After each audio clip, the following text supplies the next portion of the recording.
You're listening to the God Life Culture podcast, where faith and what's trending collide.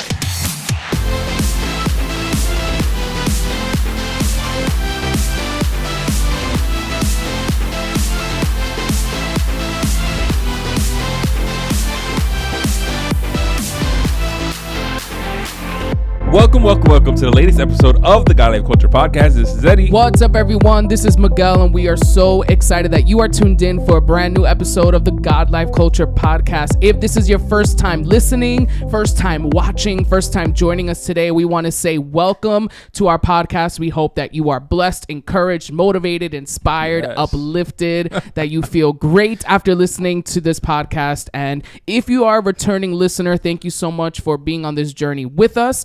We've had a lot of new listeners actually in the last few weeks, especially in last week's episode. We had a few different people watch, right? Yeah. And we started uploading a lot of shorts on YouTube, right? YouTube shorts, and we've gotten a lot of people on there as well. So shout out if you are listening to us for the first time. Again, thank you for choosing to listen to the God Life Culture podcast. Yeah. How's everything? Everything's going good. The other day I was, I think it was like 2 days ago. Recently we spoken about like the seasons changing. I don't remember if it was on the pod or off the pod. You were talking to me about pumpkin spice. That was on the pod. It was on the pod. That was our last episode. And whatever, this whole conversation about pumpkin spice, people hoarding the flavors and all that other stuff happened. And the other day for breakfast, I stopped by Dunkin' Donuts. And they are having this like pumpkin spice situation happening. And I was like, you know what? I've never in my life had pumpkin spice. Let me try it. Let me see. You never know. Let me see what the hype is about. If I had to describe what it tastes like, okay, I would say, you ever walk into like the fall section of like Hobby Lobby or Walmart? Mm-hmm. Like it has a smell, foliage, fall type of a thing. That's what that tasted like. I felt like I was drinking the fall section of a Walmart. Like it wasn't bad. It was nostalgic a little bit. Like I was like, oh, okay, it fits the season, but it wasn't this thing that I'm like, oh, I'm definitely craving for a next time. I guess like if it's the middle of May and I want to feel like I should be wearing a cardigan, I'll drink a pumpkin spice something.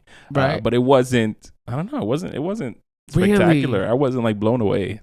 That's like part of the experience, I think. That feeling that you get when you drink it of like fall is here. Yeah. You know what I mean? Like all of those things. Like my wife recently wanted to go get like a pumpkin candle, like spice candle, and like all of that. So I think I don't know, I enjoy it. No, yeah, there's a taste for everybody. Yeah. I'm just saying that I was definitely surprised by being transported to like the fall section of one of these stores. Right. But it wasn't, I mean, it was cool. It was fine. Right. It was okay.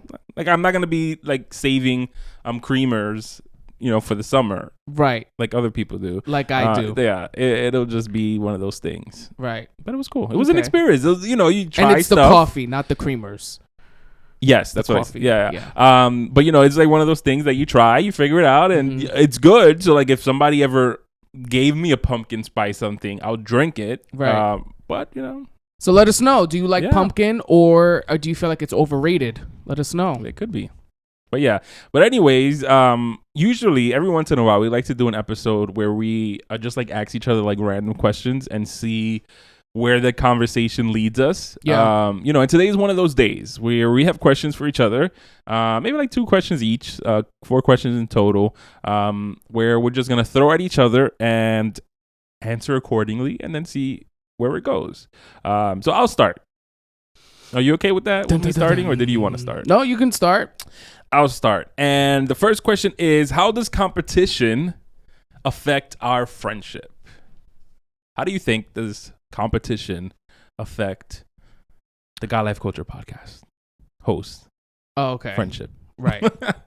I mean, I think it's hard because it's hard being my friend. It's hard being the person and then your other friend is always in competition or trying to like be better. Uh-huh. You know what I mean? And sometimes I find myself. No, I'm joking.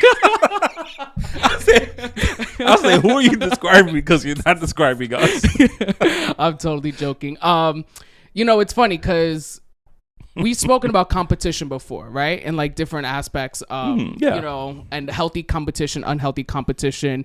And I've never felt a sense of competition like that between us. You know what I mean? But we are very competitive in certain things. Yes. But I have to say, I think it's in a healthy way. You know what I mean? Like, I think you're way more competitive when in more, you know, relaxed environment. When we're like playing board games or having a game or whatever, you are very competitive, and we've spoken about that before. Where in that arena, I mean, I guess I want to win, but I'm not like super competitive when it comes to like gaming stuff, right? But I guess when it comes to just life and trying to be better and trying to work harder and trying to come up with different things and ideas and being creative, their competition definitely plays a role. I think with us, the healthy way that we kind of look at competition is that we encourage each other, hype each other up when we have things going on. There have been moments where you've told me something that really doesn't apply anything to me, right? And it's just something that you're doing, you're working on, a step you're taking, and it's like, cool, like that sounds great, that's awesome, you know what I mean? And I'm, you know, asking you questions about it and whatever. There are things that then I may tell you about something I'm working on or something that happened or something at work, and this is a great opportunity, this, that, and the other thing, and you're very much, you know, in the same way. Yeah. So I think competition, I think that's something we don't really have a big concern about, at least in my opinion, right? I think we've learned how to balance it. And I wouldn't say, you know, like I said, competition. I just think it's more of like celebrating each other's wins. Yeah. You know what I mean? And like I said, there are moments where we want to be better. We want to do, you know, whether it comes to the podcast or whatever, we're always thinking of, you know, different things to do. We're talking about how to present, you know, certain topics or whatever within ministry and things that we work on. Yeah. We teach, you know, Sunday school together. We're the teachers. We kind of alternate every week. I think, honestly, we handle that pretty well. What do you think? Yeah. I think that our competitive nature reflects itself in basically like how you're saying, in our ability to push each other. So like whenever we're involved in something, whether individually or as a pair, we're always looking to do the best we can. So if that means like pointing out certain things like, hey, have you thought about this? Or what about that? Or like throwing and pitching ideas to each other. That's the type of stuff we do. I don't think it's like, I can't even think of a moment where I was doing something and then you made like a slick comment about, or you were doing something and I felt weird about, like, oh, why is he doing that? I should be doing, like, I don't think that's ever been part of our nature with each other. But as people who strive for, if we're going to do something, we're going to do the best that we can, regardless of what it is. I think that that's where our competitive nature like jumps in to motivate each other. Yeah. Kind of like, you know, like, no, we got to do that. We got to do it at 100. We got to do this. We got to try our best. We got to change that, you know, that type of thing. And I think because we're very similar in that sense, that we work on things, we have things we do and whatever, we strive, we have drive, we're passionate about stuff. I think, I don't know, I think in my opinion, it may be a little, I don't want to say easier, but different than if one of us was the one always striving, coming up with things and doing things, and then the other was just like, you know, just living. You know what I mean? Like, I think then there could be the issue in certain, you know, friendships or relationships where people are just like, you know, you get all the opportunities, or you always have great things happening and nothing really happens for me, and I'm just kind of here and I'm just, you know. I think in other words, our avenues aren't the same.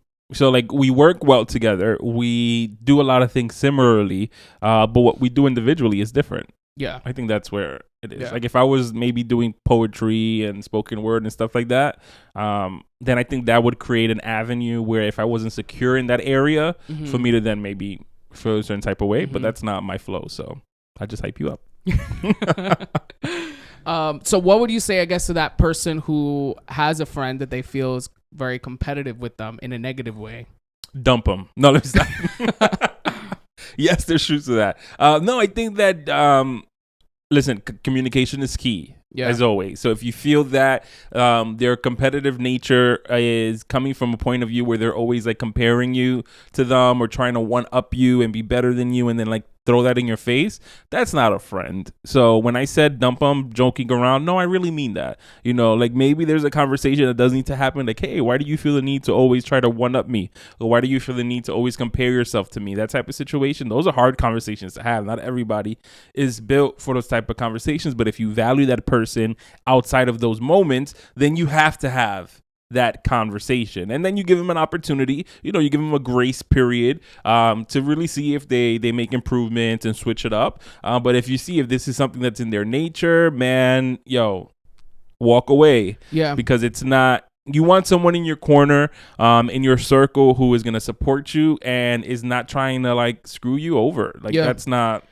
And I think it's also like that conversation will reveal and expose things. So you may find that there's a root to that person's competitive nature with you. Yeah. You know what I mean? Like something, it could be if you have been childhood friends, something within childhood, something, just in general, like insecurities and stuff that may be exposed and revealed that you may not have known. That now it kind of gives you some clarity as to, wow, like that's why you feel that way. And it could be something in turn. It's not always the other person. It could be sometimes the way you express yourself and the way you come across and the way you communicate your wins and what you're doing and the opportunities and blessings that you're experiencing.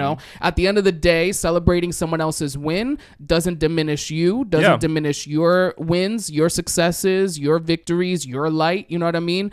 So I think competition is something we've spoken about it before. Uplifting other people, encouraging other people is very important. And if you find yourself where you feel like there's just someone that's always trying to be better, do better, and is all in your face about it, a conversation definitely needs to happen. And I think that it's true, because I feel like we've had conversations, not a lot, like very like rarely, conversations on just like delivery. Like sometimes we're expressing something in a way that is not meant to make the other person feel any type of way, but it does. So it's kind of like, hey, that when you said that kind of, I don't know, that didn't sit too well with me. And then you work through those conversations together, because like you said, sometimes it's not intentional. It's just one of those things that happen. But if you never address it and you allow it to continue to build on itself, then that's a frustration that is going to go from, oh, it kind of bothers me, to it's starting to irk me, to it really bothers me. And then you may explode. Yeah. All right, next question. This is a good one. When did you realize you could trust me? I'm currently still working on that. When did I realize that? That's an interesting one, because I think that there's levels to that. I'm complicated. I feel like on a professional level, like the first time we worked on something together, and we like built, I think it was like collaboration for the concert with like The Chosen 400 years ago, that we did that thing. I think that on a creative spectrum, like on a creative level, that's when I was like, oh, this dude is about his business. It was our first time working on something. You had your team of people that you had to like gather together and meet us for rehearsals and stuff like that or whatever. And, so that I would say that. I think on a personal level, I would say it's progressively gotten better through the years. I think that, you made that face.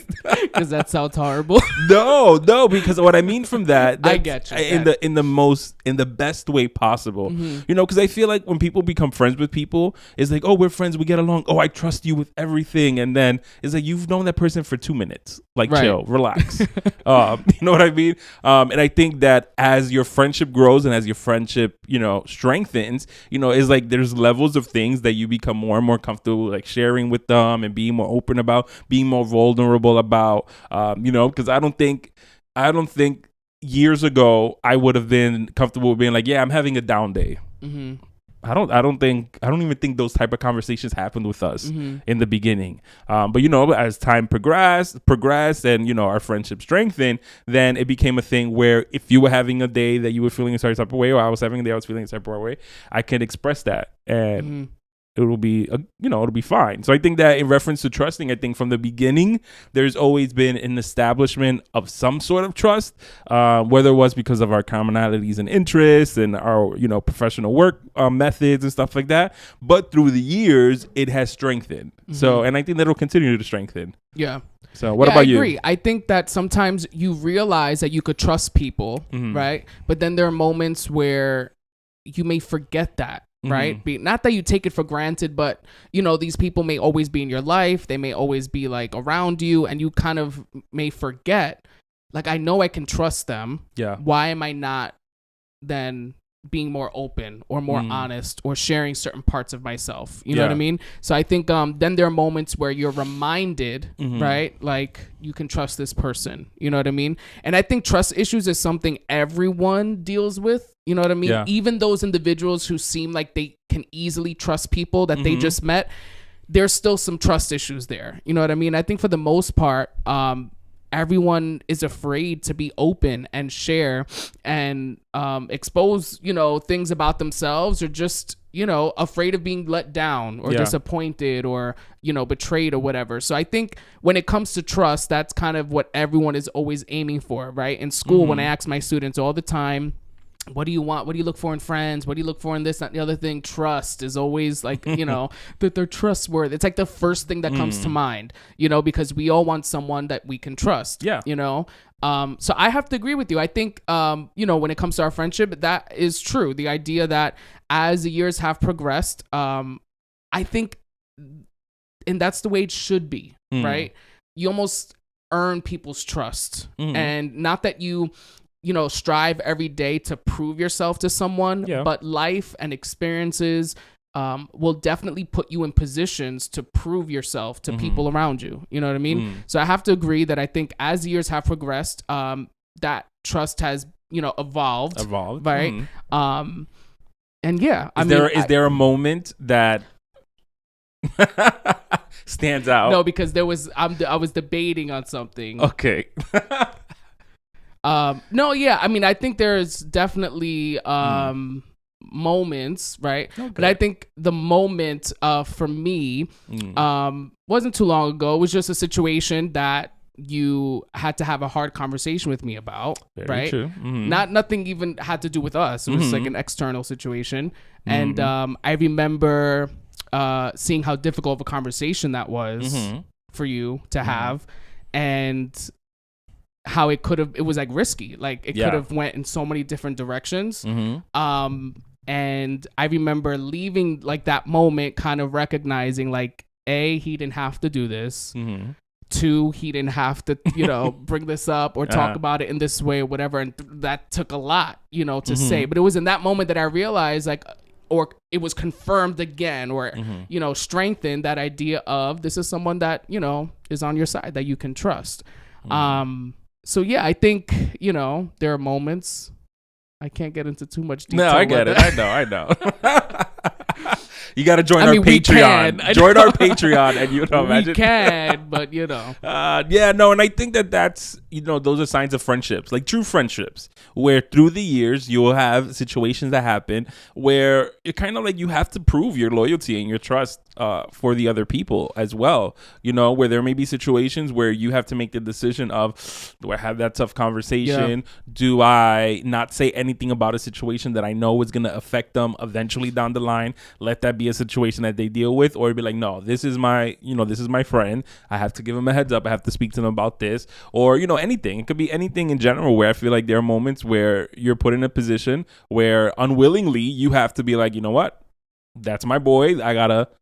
I gotta be there for them, and I gotta say this, or I gotta look out for them, or I gotta speak up for them when they're not in the room, because that's a whole nother thing as well. It's not only about what you do to the person's face, is what you do when the person is not in the room. And I think that that's something that is very important. Do I feel comfortable being in a room with you and a bunch of people, and then me walking away not feeling like, oh, I'm the topic of conversation and he's not gonna have my back? If you feel that way with your friends, then that's a trust area that you guys need to work on as well. Like, you should feel comfortable to know that if so-and-so is in a room and anything having to do with you comes up, they got your back. Yeah. So. Yeah. And like I said, that's something that at the end of the day always comes back around. You know what I mean? So eventually you'll find out what somebody said. You'll find out what, is going on. And a lot of times, if you've been in that situation before, a lot of times you don't even tell the other person. You know what I mean? It's almost like you keep that and it's reserved. You know what I mean? Where you know kind of where you stand with that individual and know like, it's just somebody I have to like, watch my back with and not say certain things or just, you know what I mean? So just because things aren't said, right, doesn't necessarily mean they're not known. Very true. Yeah. All right. Next question is, what's your greatest fear about getting older? You're about to turn 30 next year. Some people would consider that to be like if they're turning, they're like, oh, I'm so old or whatever. Yeah. No, I don't feel that way. Yeah. But in general, I think a fear of getting older, a few things come to mind, but I think one would be, and I don't want to sound cliche when I say this or the way it's intended, right? Or like when people say this. Because I hear this often, but I'm going to explain myself. I guess missing my purpose, you know what I mean? And when I say that, it's not necessarily like, I lived life and I didn't do anything, right? But just the idea of like, did I do everything I was supposed to do? Was there something I should have done that I didn't? Was there a step I should have taken that I didn't? Was there a risk I needed to take? It was going to be risky, but in the end it would have worked out. Like, did I give everything I was supposed to give when I was here? You know what I mean? So I think that's something that I think about often where it's like, I look at things that God has said. I look at, things that he's promised. And, then the other element will be like, will those things happen? Yeah. Right. So it's like that question too. But as you get older, time starts ticking and you just start realizing like, all right, God, and we've spoken a lot about that. But just the idea of purpose and did I fulfill my purpose 100% while I was here, or before I get to a certain age where it's like there's certain, things you can't do anymore or that, it's going to be harder to do. So I think those are the things I think about often where it's like, did I live out everything I was supposed to do? Did I bring things to life that I was supposed to bring to life? Did I execute things? Did I, do what I was called to do? Or, did I like start something and not like really take it to where I needed to go? Did I take this opportunity but didn't really take full advantage of it? Or, I was supposed to make this decision, I didn't, and that's kind of why I missed this moment in my life. I think those are fears that a lot of people have. What do you think? Do you think about getting older? Is that something that crosses your mind? It doesn't cross mine until in moments like this. It doesn't. Like, I'm not actively thinking about it, but there are things that would trigger that. Okay. I think like an example of that was like yesterday, me and some coworkers, her youngest is her oldest is starting pre-K next week, for example, and then her other kid is going to start daycare. So just the idea, like she expressed the idea of, man, like it feels like yesterday and feels like years ago at the same time. Like I had this kid and they're grown, now they're going to school, and like we were starting to have that conversation in reference to kids. So I think that when I reflect on certain things like that, I'm like, oh man, oof, that's true. Like I have a kid that's about to be 6. Yeah. Where to me, I feel like he just was born. And it's like, oh no, he's about to be 6. Yeah. And then I start to think about where was I at 6? Right. Like at 6 years old, where was I in my life? What was going on in my life? So things like that would trigger that. I think that there's a reel. There's like a soundtrack that people put on reels sometimes. There's like one day you'll leave this world behind. I don't want to sing it, but it's something like that. And it's usually like they're so the music is playing and it's them like doing like a bunch of like little videos and pictures and cuts of like a bunch of stuff that's happened. So it's basically like saying like just make sure that that you're happy, like that you like what happened. So I think that my fear with getting older is exactly that. So it's kind of similar to yours in the way that you're like, I just want to make sure I did everything I had to do. I want to make sure I experienced everything I could have experienced. Like that's my thing with getting older, which is like, time goes by like this and you'll blink and you want to make sure that you had the experience with your kids that you could have had. You want to make sure you had the experience with your wife that you could have had, with your family, your friends that you could have had, and then not be a thing where maybe you were putting too much energy and focus on things that's kind of like work will be there. Like, forget about work. Like, yeah, be responsible, but don't break your face for work. Like, unfortunately, sometimes with ministry, it's kind of like leave the ministry, like give it a break. Like, go have fun with your friends, go have fun with your family. So I think that that's my fear with getting older, that I just want to make sure that everything that I could have experienced, that I actually do, and that I'm not, at 90, if I make it that far, thinking about, I really wanted to do that, but now at 90, I can't jump off a plane. I can't go skydiving. Well, actually, that's not true. You can, if you're good enough to do it. Right. But, like anything, like just experiences in general, I really want to make sure that I'm having them. That way I can just be like, you know what? I did it. I did life. And it wasn't just being alive. Yeah. I agree. And I think that those decisions, we don't have to wait till we reach a certain age to start realizing that or reflecting on that. I think there are things that we can actively do that now that will kind of help ensure that we don't end up thinking that in the future, or kind of in the future being like, man, I missed out, And I think a lot of times it's just, having certain conversations that will spark things to happen. You know what I mean? Or just, I may have to get a second job for 3 months just so I can afford to take a trip. Like little things like that it may be tough for those 3 months or 4 months, but it's like, when you take your trip, when you have those memories and you experience that, you can say like, man, we really wanted to travel and go here, really couldn't afford it. I got a second job just so I could, be financially responsible and secure and all these things. And we did it, you know? So I feel like there are things that we can actively do now to just ensure that when we reach a certain age in our life, that we don't look back and just say, I didn't do much. Or I could have done more. Yeah, that's true. And I think you also have to, you have to be creative. Like, like you can't use finances always as an excuse. Like maybe you really can't afford to go to, Fiji, Bora Bora, Greece, or something like that. But you can take a road trip. Like take a road trip to the next city over, or do like little things like that where it's a little bit more in your budget, but you're still creating experiences for you to have. Yeah, and maybe, Fiji's very popular here, right? We talk about Fiji a lot, but the idea that, maybe you can't go to Fiji, but where else can you go that is maybe giving you, the same energy. Yeah. You know what I mean? Like you probably can't afford Fiji, but can you afford like, Aruba, or can you afford, like one of those smaller islands that, go to Puerto Rico, go to the Dominican Republic. Nice. Yeah. You know what I mean? So Jamaica. Yeah, all that. Okay. If you could have any job in the world, what would it be and why?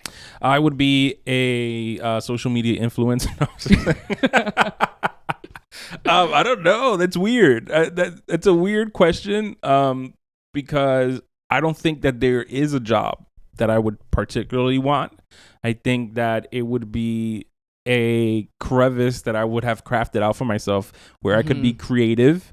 Obviously, still do things like this and still serve in ministry, but in a very like creative and different way. But that would make me mad money, because who doesn't want to have money? But it would also give me the time to do, like I said in my last question, just experience stuff and have really, time to like do life with my family, with my wife, my kids, my friends. So it'll be like this thing where I would feel satisfied professionally and creatively and in ministry, but that also gave me a lot of time and finances to do things. So it's not like, I want to be a doctor, I want to be a lawyer, I want to be a mechanic. Like there isn't a thing that I would like to do. It's more like an avenue that I'm interested in. I agree, because I think I was going along the same route. I think for me, I've always wanted to be a teacher, so it's hard, right? To like, because that's like my dream job, as people say, right? I was 5 years old knowing I wanted to be a teacher, but there are other things that I enjoy, right? I've always said if I wasn't a teacher, I'd want to be like a counselor or like social worker or something like that.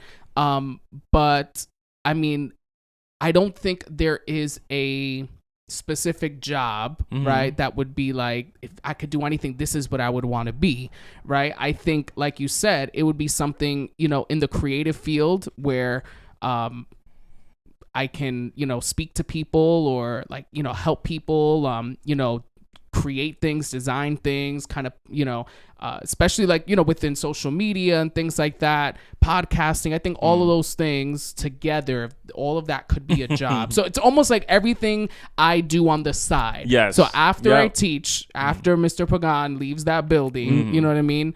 Everything else I morph into, if I could do that instead. Yeah. Times I agree. 10. Yep. Then that would be my, like, not dream job, but the job that I would love to have. No, and I think it's true. And I think that everyone has the thing that I think there's a small population of people who are actually living their dream job fantasy. Yeah. Where they're doing exactly what they wanted to do. It's giving everything that it was supposed to give for them in their life and all that. And then there's a group of people who sometimes, due to life circumstances, situations, or maybe not knowing, like maybe you spend a lot of your time not knowing, and then you find yourself at 40, like finally discovering it. And then now you find yourself in that weird place, like, do I take the chance? Do I try to follow my passion, or do I stay with what I've been doing for the last 20 years? But I think that wherever you have room to maneuver yourself towards something that you're a little bit more passionate about, then I think you should definitely do it. It can start off as a hobby. It can start off as a side hustle. And then if it grows into something that now it's encompassing your whole life, so then now you have to make certain decisions, definitely do that. But as long as you're able to scratch that itch, whether it's just as a hobby or as a side hustle, I think it'll bring you more joy. It'll bring you more life. It'll bring you more happiness. And why would you, not give that to yourself? Yeah. There's so many people, I think, living unsatisfied when it comes to like careers and, things like that. And I think it's important to ensure that you take steps to make sure that you don't stay in that. You know what I mean? Because I think it can be easy to stay in that kind of routine, that pattern. You're not happy. You're not enjoying it. You're not satisfied. You're not giving your best, and you're just there. I think, there are few individuals who then have those feelings and feel all of that, but then decide like, okay, I'm going to take a step and do something else, and I think that step is what you need to figure out what it is. Is it the hobby? Is it the side hustle? Is it something, a passion project, they call it, that you work on that really is what is giving you that life and that energy? And maybe it, you find yourself where you feel like you're older, in your late 30s or 40s, and you just kind of feel like, I can't go back to school now. It's too late. I can't go back. You definitely can. You know what I mean? And I remember when I was in college seeing a lot of, people as well who were, older, and hearing their stories, it was kind of crazy. Like some people just saying, I always wanted to be a teacher, never really followed that, and now I'm older, my kids are older, and I just feel like this is something I've always wanted to do. I want to do it. And I think that in itself is very inspiring to hear that, whatever life served you, whatever circumstances happened, you didn't let life take over. You know what I mean? And you decided like, listen, I've always wanted to do this. I know it's late in the game. I know it's not at the time I expected, but I'm going to take that step and I'm going to do it. And I'm going to work hard. And sometimes you have to take that control and that initiative of your life's narrative. Yeah, and I think it's important because, listen, at the end of the day, if you know that you're passionate about something, that you would love to try something out, then do it. It doesn't matter if you have to go to schooling for it. Let's say the schooling takes 3 years. You're still going to live those 3 years. So do you want to live those 3 years doing the schooling so that 3 years from now you're in a better place where you will be more happy? Or are you going to let the 3 years pass by that you could have been doing the schooling and then look back at it like, oh, I should have did it? Like, no, do it. Whatever it is, take that course, take that online class, do that, that workshop, do that, shadowing if you have to, that internship. Do it because that time is going to pass anyway. So why not make sure you're using it and utilizing it for the thing that you could be doing that will make you happier in the future? Absolutely. So, yeah. I think that's good. It is. That came from. I'm stopping. Thank you guys once again for tuning in. If you are on social media, which I know you are, follow us on Facebook and on Instagram at God Life Culture Podcast. You can subscribe to us on Apple, Spotify, YouTube. Check out our YouTube channel if you are listening to us. We have content up there, and you can be notified every time we drop a new episode. Yeah, so once again, thank you for tuning into the latest episode of the God Life Culture Podcast. That's God Life Culture. Until next time. See ya. Bye.